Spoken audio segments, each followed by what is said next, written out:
merci beaucoup. Je vous rappelle que tout à l'heure, au dessert, nous serons rejoints par Géraldine Nakache. Mais pour l'heure, je vais chercher notre invitée de ce soir, c'est Vanessa Paradis.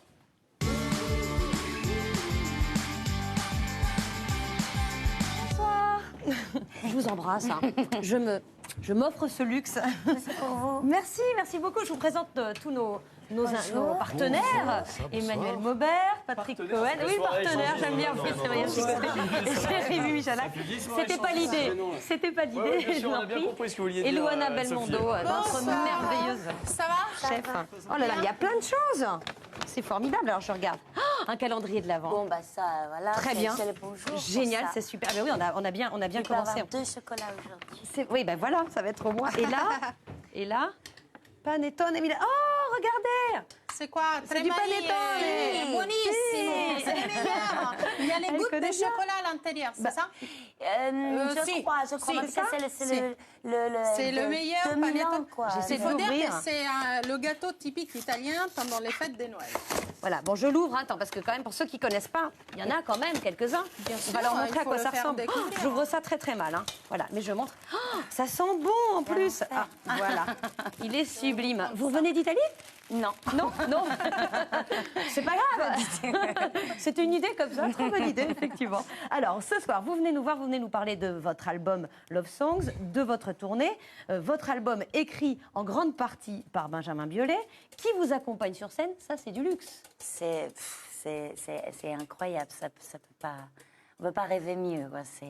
C'est vraiment un cadeau très.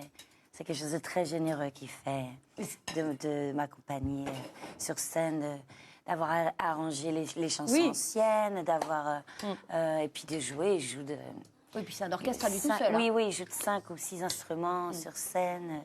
Il s'est remis au violon, il joue au trombone. Enfin, puis bon, c'est un génie de la musique. Donc, même voilà, sur scène, ça continue le travail d'améliorer les chansons, de lier les anciennes aux nouvelles ou quoi. Oui, et puis il donne vraiment une nouvelle existence aux chansons. Je pense évidemment à Joe le Taxi. Alors, il n'y a même plus de saxophone dans Joe le Taxi. Bah, il y a du trombone. Il y a du trombone, effectivement, Oui, mais oui. c'est audacieux. Alors, il vous accompagne, et donc il y a ces nouvelles chansons et les anciennes qui sont, dites-vous, des Madeleines de Proust du public. C'est ça? Non, enfin pas exactement. En tout cas, ça l'est pour moi. Mais j'imagine aussi qu'il y a ceux qui m'ont suivi en musique par amour de mes chansons. Puis il y en a qui ont entendu mes chansons sans forcément les aimer. Mais les chansons vous ramènent à des moments de votre vie, à des histoires. Et voilà quoi. Parfois, il y a des gens qui accompagnent, des gens plutôt fans et qui, du coup, peuvent peut-être vivre des moments agréables parce que les chansons qui n'étaient pas forcément leur tasse de thé les ramènent à des choses agréables ou de leur vie. Donc voilà, de toute façon, c'est 25 ans de chansons sur scène. Donc voilà, c'est... Quand on est dans sa voiture, ça passe à la radio. Il y a des chansons qu'on écoute sans vraiment les avoir choisies. Et puis il y a des gens qui aiment vraiment, qui ont Bien vraiment sûr, choisi qui vous ont aussi. suivi. Donc voilà, moi ça me fait cet effet-là et j'ai la sensation que ça fait ça aux gens, comme j'ai leur retour, qu'ils aient passé une bonne soirée, que tout ça se passe dans une nostalgie assez délicieuse, je dois dire. Exactement, c'est exactement ce qu'on ressent dans la salle, parce que je vous ai vu évidemment au Casino de Paris. On va regarder un extrait d'un clip, c'est Les Espaces et les Sentiments, évidemment, c'est dans le nouvel album. De tes bottes du sable chaud s'envolaient des croisières millénaires, des contes de fées. Apprends-moi le goût de ton silence. L'amour s'est retrouvé toute son enfance. J'ai jamais attendu le soir pour m'enivrer de ton histoire. Raconte-moi les océans, les espaces et les sentiments. Les espaces et les sentiments. Et il reste une dizaine de dates, je crois, en France, c'est ça? Oui, même une quinzaine. Même je pense. une quinzaine. Et là aussi, Benjamin Biolay vous accompagnera? Oui. Et Mathieu Chédid, vous avez déjà accompagné la fois Oui, précédente? Non, mais je suis- comment vous faites? Je suis vénarde en même temps. Ils n'ont pas envie de me laisser partir toute seule. Ouais, ils C'est ont envie pas- de vous non, accompagner mais- jusqu'au bout. Non, mais voilà, les moments en musique qu'on vit, ce sont des choses, évidemment la musique, ça peut être des choses légères, mais c'est des choses très importantes en fait, très profondes. Et puis voilà, il y a nos amitiés, notre entente musicale aussi, de ces collaborations, de les continuer sur la route en concert, c'est vrai, c'est précieux, c'est très rare et puis c'est inspirant aussi. On va continuer à parler de votre album et de votre tournée. À table, on va regarder le tweetomaton de notre invité de vendredi dernier, c'était Charles Aznavour.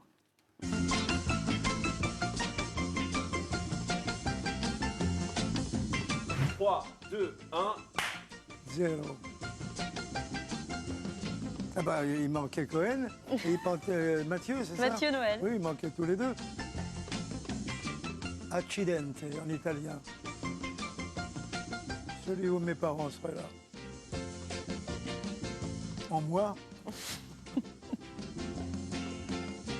Moi, je l'ai presque pris. Hein. Aznavourian est devenu Aznavour, c'est presque un pseudo. Je ne regarde pas Internet, c'est mes enfants qui le voient et puis ils me disent tiens, on va te faire voir ça, c'est pas moi. C'est un chien, elle s'appelle Fifi. Moi, j'irai trouver une autre femme. Je serai une danse russe. Je pousse quelque chose. Voilà. Merci d'être à notre table, Vanessa Paradis. Pendant le dîner, on va écouter bien entendu votre album Love Songs, dont voici l'édition Deluxe, avec 4 titres bonus, dont 2 inédits, puis il y a un DVD, le concert privé, tout ça. Enfin, vraiment, c'est un très très beau cadeau pour Noël, un magnifique album. On va l'écouter pendant le repas. Et puis, on va déguster le plat de Louana. Oui, Qu'est-ce que vous nous avez préparé? c'est un carbonara, donc classique. Et en plus, on rajoute un peu des courgettes. Pour Vous les avez des enfants. enfants. Oui. Donc, ils ne vont pas voir, ils vont manger un peu mais de ils aiment bien les légumes. Moi, ils adorent les courgettes, mes enfants. Non, c'est pas vrai. Non. Alors, Genre, j'ai les enfants parfaits, ils regardent pas la télé, ils mangent des légumes. On la ils connaît, regardent pas la l'histoire. télé, mais Ouais, voilà. c'est ça. Alors, C'est ce qu'ils me justement, disent. Alors, mais si, ils sont comme ça. Petit coup de fouet, là. Juste avant de reparler et de revenir sur votre tournée, votre album, je vais laisser la parole à Jérémy Michalak qui voulait nous faire une petite chronique. Non, très court, très vite. Juste une question sur une vidéo qui fait le buzz depuis quelques heures sur Internet. Des images qu'on a pu voir sur Canal+ ce week-end. Avec une question qui va bien. Dans le supplément de Canal+, qu'est-ce qu'un membre du Front National a essayé de faire croire aux journalistes? Est-ce qu'il a essayé de leur faire croire que Jean-Marie Le Pen rêvait de faire enterrer un inconnu à Bamako? Est-ce qu'il a essayé de leur faire croire qu'il a réussi à convaincre des Bretons, des Bretons de rejoindre son parti? Ou est-ce qu'il a essayé de leur faire croire que Bruno Gollnisch n'est pas xénophobe? Ça, c'est pas facile, ça. Manuel Maubert, vous avez une Vous prenez réponse parti, je trouve, quand même, dans vos questions. hein. là-dessus, vous trouvez? Mais je Et connais engagé. pas Pas tant que ça. C'est juste un peu de bon sens. C'est la 2, la bonne C'est la réponse. 2, Regardez, ouais, c'est assez ouais. marrant. C'est un monsieur qui s'appelle Paul-Marie Couteau qui est chargé un peu Ah bah oui. de recruter des nouveaux membres au sein du parti, au sein du Front National. Et il a fait croire aux journalistes qu'il avait recruté de nouveaux membres, sauf que son micro n'était pas coupé et il a dit tout le contraire 2 secondes plus tard. Regardez. Sur Brest, vous avez une bonne nouvelle, non? Ce déjeuner. Oui, je pense que va faire partie de la liste du Rassemblement Bleu Marine un couple, un homme, une femme, qui ont été au RPR. Ils ont demandé la plus grande confidentialité. Et Je vais être avec vous. oui, je pense pas que vous les ayez vus, mais vous étiez avec moi. La pêche a été bonne? Oui, pas tout ce que je voulais, mais 2. C'est un couple que j'ai enfin, et surtout le mari que je souhaitais. Ah, j'ai fait du bluff encore. J'ai dit qu'on avait fait 2 adhésions parmi un ancien gaulliste très connu à Brest dans les années 90. Et qui est tellement content qu'il a même fait adhérer sa femme, ce qui fait 2 adhésions. Mais qui est-ce C'est 13 à la douzaine, mais bon, c'est pas ça. Il dit qu'il m'a connu quand j'étais à l'Institut Charles de Gaulle. Enfin, j'ai raconté tout un baratin, mais ne me coupez pas parce qu'ils vont recouper auprès de vous. Hein. Oui, Donc il faut dire la même chose. Ah, je crois que c'est le champion quand même. Paul-Marie c'est, Couteau, c'est ouais. affaire à suivre. Ouais, c'est la déjà preuve par A arrivé. plus B qui se fout bien de notre gueule quand même. C'est déjà arrivé à plusieurs hommes politiques de se faire d'oublier comme ça les micro-cravates et de révéler des choses. Mais Ça, celle-là, elle est quand Celle-là, même. elle est quand Celle-là, même c'est la costaud. meilleure. Bien, je Celle-là. l'aurais bien fait à l'envers, je l'aurais fait mon petit baratin comme il fallait Là, le c'est faire. faut dire, c'est très très fort. On parlait de Joe le Taxi tout à l'heure. C'était il y a 25 ans. Vous faites donc partie des chanteuses qu'on a vu grandir. On en a souvent reçues ici, alors beaucoup plus âgées que vous, hein, je dois dire, Françoise Hardy, Sylvie Vartan ou Sheila, mais toutes... Le compliment est facile ici, Oui. hein, de toute façon, pour tout le monde. Hein. Pourquoi? Mais non, mais c'est vrai, Oui, c'est oui, pas la on est même... des vieilles non, c'est pas la chanteuses. même génération, Bien c'est sûr. tout. Qui ne reviendront plus, donc. Hein, c'est... Toutes ont semble-t-il, mis du temps à se trouver, à imposer leur choix. Ce n'est pas vraiment votre cas, non? Ben, à me trouver, enfin, ça s'est passé en pleine lumière. Oui. Mais aussi, j'ai fait comme tous les adolescents, bien sûr, se chercher. Il n'y a rien qu'au niveau du look, moi, ça se voit, on peut prendre les émissions de télé. C'est ça, Si, quand on voit peut les voir images, forcément. ça. Oui. Non, en revanche, de savoir ce que je voulais, ce que je voulais pas, oui. Oui, parce qu'on n'a pas le c'était sentiment qu'on vous a imposé des choses, des choix artistiques. On n'a pas ce sentiment avec vous, on a l'impression que... Non, c'est vrai, mais j'ai eu la chance de commencer ce métier avec des artistes de grands talents. Franck Langolf, Étienne Rodagil, enfin voilà, on parlait musique, on parlait vraiment de musique. C'était, même si le paquet a l'air d'être quelque chose de bien ficelé pour faire un tube de l'été, maintenant c'est facile de le dire, mais une rumba en 1987, franchement, c'était pas du tout fait pour être un tube. Je sais pas pourquoi c'est devenu un tube, mais non, on était tous très sincères. Ouais. Et l'autre jour, Françoise Hardy nous disait qu'elle ne voulait pas écouter des chansons qui dataient d'avant une certaine période, enfin les plus anciennes globalement. Vous ne reniez rien, toutes vos chansons, vous les aimez de la même manière. Bah, elles sont... Enfin, alors, il y a la musique et puis ça va au-delà de la musique. Les chansons, elles sont toujours pour moi rattachées à ceux avec qui je les ai faites. Ça marque un moment de votre vie. Et puis, je sais que quand je vais voir les concerts des autres, j'adore entendre les anciennes chansons. Donc, je le fais pour le public, mais je le fais pour moi aussi. J'aime. Et puis, en plus, on les réarrange sans arrêt, donc elles n'ont pas du tout la même forme. Oui, elles évoluent aussi encore. Ouais, je sais pas, je trouve ça bien. Moi, ça me va. Alors, en 93, vous aviez déjà fait 3 albums. Le premier, bien sûr, avec Rodagil et Franck Langloff. Celui de Gainsbourg, celui de Lenny Kravitz. Résultat, vous faisiez votre première série d'Olympia. On vous demandait à l'époque comment vous voyez l'avenir. Écoutez. Ce qui est génial pour quelqu'un de timide comme moi, c'est que tout ce que je peux pas faire dans la vraie vie, je le fais sur scène. C'est-à-dire que je peux danser comme une folle, je peux chanter des chansons dans les yeux des autres. C'est assez magique, quoi. C'est un peu comme un dédoublement de personnalité. J'ai jamais su ce que je voulais être. J'ai toujours su que je voulais avoir une vie un petit peu folle et une vie qui se passait partout dans le monde et avec plein de gens différents. Mais je sais toujours pas qui je suis, qui je veux être et je m'en fous un peu. Alors tout va bien. Une vie un peu folle qui se passerait un petit peu partout dans le monde avec beaucoup de rencontres. J'ai été gâtée, j'ai été servie. C'est exactement ce dont vous rêviez, en fait. Oui. Finalement, comme quoi on se laisse emporter parfois par les opportunités, les rencontres. Bah, y a de tout, il faut se laisser emporter, mais il faut être très... Non, oui, garder les yeux ouverts. Parce qu'il y a beaucoup de chance dans ma vie, mais la chance, il faut la nourrir, il faut la voir passer. Donc c'est pour ça, il faut... Ces choses-là, enfin... J'ai du mal à en parler parce que j'en ai eu tellement de la chance dans mon métier. Mais effectivement, ça suffit pas. Il faut travailler, il faut le vouloir, il faut avoir envie déjà. Et maintenant, c'est toujours difficile que je m'entends dire ce que je viens de dire parce que je pense aux gens qui ont énormément de talent, qui ont tellement envie et qui restent inconnus et la chance qui ne passe pas devant eux. Et c'est vrai, c'est un amalgame très particulier, quoi. Bien sûr. Mais j'ai été très gâtée. Alors, c'est à cette époque, sur cette tournée, que vous repreniez en tout cas Walk on the Wild Side de Lou Reed, qui figurait sur l'album de Serge Gainsbourg. C'était son idée d'ailleurs, c'était lui que vous avez proposé cette chanson, Serge Gainsbourg. La chanson de Lou Reed ? Oui. Non, c'était mon idée. C'était votre idée ? Oui. Ça, il faisait partie de vos idoles, Lou Reed ? Oui, j'adorais sa musique et puis j'avais envie de chanter cette chanson et puis je sais pas, c'était pour contrecarrer la petite voix acidulée, la petite fille ou quoi, voilà, ça me faisait plaisir. Vous l'avez rencontré par la suite ? Non, jamais. Pas du tout ? Vous auriez aimé ? Vous avez essayé ou Non, je n'ai pas essayé. Non. Quel est le chanteur ou le groupe qui vous touche le plus, sans lequel la vie ne serait plus aussi douce? Bah, entre Marvin Gaye et Al Green, quoi. J'ai du mal à passer mes journées sans l'un ou sans l'autre. Ah oui, carrément une journée?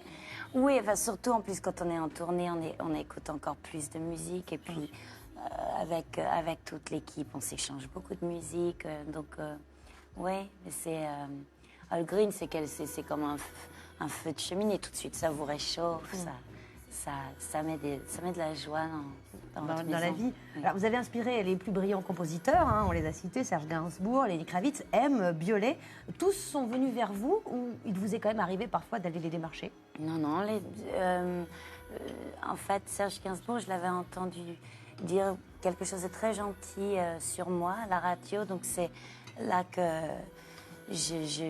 qu'on lui a demandé avec mon équipe s'il voulait bien écrire une chanson. Et puis, en fait, il a écrit tout l'album, enfin tous les textes de l'album, puisque c'est Langolf qui avait fait les musiques. Oui. Au début, ça devait être juste une chanson, et il a répondu par un album, en fait. Oui, ouais. oui. Ah, il a demandé la permission de faire tous les textes. C'était incroyable. Ah oui. Non, Mathieu Chédid, je suis allée vers lui. Benjamin Biolay aussi. Comme quoi, il faut vraiment prendre son destin. Kravitz aussi, voilà. Et est-ce que certains que vous avez pu démarcher ont refusé parce que soit ça ne les intéressait pas, ou ils estiment que votre univers n'est pas forcément le leur, ou des problèmes de disponibilité peut-être? Oui, par exemple, mais c'était des arrangeurs avec qui j'avais envie de travailler. C'était souvent des problèmes de timing. Et des chansons, vous avez partagé aussi pas mal de chansons. Encore récemment, dans l'album des Bébés Brunes, vous aimez bien ça aussi, faire des duos, partager des moments de scène Oui, bien pour un sûr, artiste qui est assez oui. Alors, il vous est aussi arrivé de partager des sketchs. C'était la transition, en fait. C'est plus rare et plus inattendu. L'auteur, c'était Alain Chabat, en 1990. C'était La météo pour les nuls. Veuillez nous excuser pour cette interruption momentanée de l'image due à un incident technique. Nous allons reprendre maintenant le cours de notre émission tout à fait normalement avec House of Love qui vont nous interpréter leur premier titre en direct live, Chichichi Shine On. Je dois vous signaler quelque chose. En raison des travaux de maintenance sur nos émetteurs de Bargemont et de Jouy-en-Yvette, ces régions ne pourront pas suivre l'émission normalement et ils auront à place de la neige. Pour toutes les autres régions, excellente soirée. Bargemont et Jouy-en-Yvette, allez vous faire foutre. Vous vous souveniez bien sûr de ces images? Je me souviens de toute cette époque et le travail avec les nuls. C'est une émission qu'on préparait sur pas mal de jours et puis évidemment on rigolait bien. Est-ce qu'on a assez exploité votre potentiel comique? Je suis pas sûre d'avoir non plus un énorme potentiel comique, mais au cinéma ces derniers temps. Oui. Ouais. Il y a eu l'arnaqueur quand même qui a été... Ouais, enfin j'avais le rôle le plus sérieux du film. Mais parfois, effectivement, il faut être extrêmement sérieux pour... Non, mais là, j'ai eu la chance d'être dirigée par Audrey Dana. Oui. Et une comédie de femmes, de filles, de femmes. Et où j'ai eu la chance, elle m'a proposé un rôle, genre de rôle qu'on m'avait jamais proposé. Et je me suis tellement amusée à faire ça. Et on registre de la comédie, donc. Ouais. La pure comédie. Et on va en reparler tout à l'heure, puisqu'on va recevoir Géraldine Nakache. Mais oui, je suis bien contente. Voilà, c'est également d'Homo Sapiens. Alors, votre deuxième film, c'était Elisa, film de Jean Becker, qu'on aime beaucoup ici. Elle vient de tourner avec Jean Becker. Non, mais moi, c'était un Elle vient de micro-rôle, tourner. je précise tout de suite. Ça va pas, voilà. En plus, je crois que c'était un réalisateur que vous admiriez. Vous étiez fan de L'été meurtrier et vous rêviez là aussi. Et là, c'est lui qui est venu vous proposer ce rôle-là. Je sais plus. À l'époque, j'ai tourné beaucoup de films produits par Christian Fechner. Oui. Et Christian avait toujours cette façon cette envie de rassembler les gens, de créer des histoires, des films, des projets ou quoi. Donc je pense que c'est lui qui lui a demandé à l'époque. Et puis c'est lui qui vous avait mis entre Belmondo et Delon aussi. C'était son rêve, oui. C'était le rêve de Christian Fechner de faire ça. Et après, il a fait écrire le film. Alors, on a retrouvé une interview de vous au moment du tournage d'Elisa. C'était en 95 et vous parliez de vengeance. C'est très puissant la vengeance comme sentiment. Ouais. C'est quelque chose que vous avez déjà eu, vous aviez éprouvé ce sentiment de vengeance, ce désir de vengeance. On a tous éprouvé un sentiment de vengeance. Après, passer à l'acte, ça c'est différent. Et puis il y a différentes manières de passer à l'acte. Enfin, Moi, si j'ai pu me venger de tout ce qu'on a pu raconter sur moi, c'est pas en ayant, j'ai pas grimpé sur une table et avoir crié vous avez dit ci, vous avez dit ça, ben regardez ce que je vais vous faire, quoi. C'est tout simplement en prenant du plaisir dans ma vie et dans mon travail et d'être heureuse et en plus d'être reconnue. Je crois que ma vengeance est là. Aujourd'hui, vous n'avez plus du tout de besoin de vengeance, d'envie de montrer aux autres que vous savez faire, parce que vous avez déjà fait vos preuves. J'arrête pas de montrer plein de choses. Après, après, on prend les choses moins à cœur. Ouais. Et puis, les gens sont beaucoup plus doux aussi aujourd'hui. C'est sûr. Oui, les gens sont même, à l'inverse, extrêmement gentils, extrêmement chaleureux. Quel réalisateur vous a fait le plus progresser? Oui, c'est difficile de répondre à cette question. Parce qu'ils ont tous leur personnalité, leur façon de travailler. Et puis, c'est le rôle aussi que vous interprétez qui vous permet voilà. Je dois dire que, par exemple, j'ai toujours eu beaucoup peur de l'improvisation parce que je ne me sentais pas du tout douée. Et quand j'ai tourné le film Le Café de Flore avec Jean-Marc Vallée, dirigé par Jean-Marc Vallée, et je jouais avec Marin Gerrier, qui est un petit garçon magnifique, formidable, qui est trisomique, donc sa condition faisait que voilà, sa concentration ne permettait pas toujours de faire ce qu'on avait prévu de faire ou quoi, et j'étais obligée d'improviser. Et donc voilà, dans l'urgence, à la force des choses, Marin Gerrier et Jean-Marc Vallée m'ont fait énormément Ils ont beaucoup fait progresser. Vous avez tourné avec Anne Denis, Cécilia Rouault, vous allez retourner avec elle bientôt. Audrey Dana, récemment, vous le disiez, dans Homo Sapiens. Les hommes vous font chanter et il y a beaucoup de femmes qui vous font tourner, en fait. C'est vrai. C'est le hasard. Non, c'est pas le hasard, c'est je sais pas, les envies des uns et des autres. Moi, je choisis pas. Je choisis plutôt le projet. Et évidemment. Oui, c'est pas parce que c'est un homme ou une femme, mais pour le coup. Non, mais voilà, c'est une question de personnalité. Pas de... Alors, on va faire une pause pendant 3 minutes et puis on va retrouver Géraldine Nakache qui viendra donc nous parler de son nouveau film. Ce n'est pas Homo Sapiens, c'est Je fais le mort. Et puis on continuera à parler, bien sûr, de votre album, de votre tournée. Et puis vous chanterez pour nous dans un instant. Restez avec nous. Dans 3 minutes, on se retrouve pour la suite de C'est à vous. Si tu desserres les taux, si tu suis les cours et les taux, alors... C'est à vous reçoit aussi sur France5.fr. Vous avez savouré un moment de complicité devant C'est à vous avec Café Privilège, livraison à domicile depuis 1972. C'était C'est à vous avec Michelin Restaurant, site de réservation sur PC, mobile et tablette.